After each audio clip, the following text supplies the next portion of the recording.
Assalamualaikum warahmatullahi wabarakatuh. Pemirsa yang berbahagia, innal hamdalillah nahmaduhu wa nasta'inuhu wa nastaghfiruh wa na'udzubillahi min sururi anfusina wa min sayyiati a'malina may yahdihillahu fala mudhillalah wa may yudlil fala hadiyalah.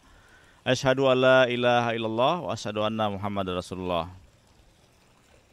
Pemirsa yang dimuliakan oleh Allah, tema kita pada pagi hari ini adalah syirkatul amwal. Syirkatul amwal adalah sinergi harta gitu ya. Atau bersama-sama kita mengumpulkan harta. Untuk apa? Untuk meraih apa yang kita cita-citakan bersama. Sebagai contoh, Masjid Az-Zikra. Masjid Az-Zikra dibangun ini berdasarkan syirkah. Tujuannya untuk apa? Tujuannya adalah untuk meraih kebutuhan hablum minallah. Yang kedua adalah hablum minannas. Tujuan hablum minallah adalah bagaimana supaya tercipta sarana prasarana penunjang ibadah sehingga jamaah dapat beribadah dengan baik dan khusyuk. Dan tidak kalah pentingnya adalah yang kedua adalah hablum minannas. Nah, selain kita membangun supaya hablum minallah kita baik, maka hablum minannasnya juga harus baik. Nah, ini yang disebut dengan syirkatul amwal.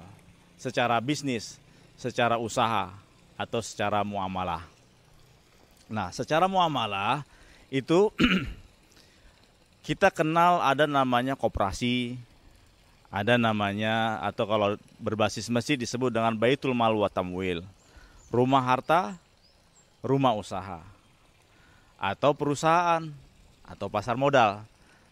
Secara sederhana, konteks lingkup masjid semisal, itu artinya harta yang dikumpulkan bersama, baik itu infak, sedekah, zakat, dan wakaf, itu akan dikembalikan untuk sebesar-besarnya kemakmuran jamaah atau umat.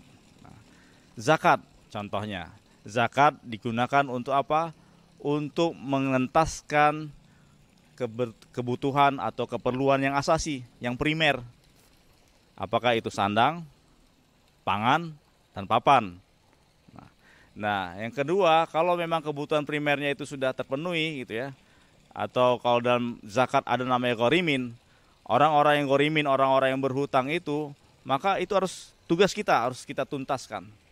Jangan sampai mereka terlilit hutang sehingga dia tidak bisa menjalankan kehidupannya dengan baik. Itu tugas kita.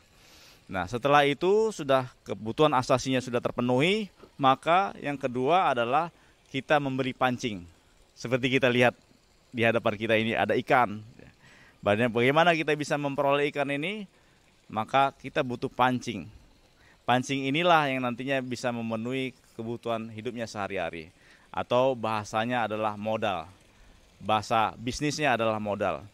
Dalam Islam, modal bukanlah layaknya kapitalisme yang dikuasai oleh satu orang atau satu kelompok tertentu, tapi modal harus didistribusikan secara keadilan. Nah, inilah konsep syariah.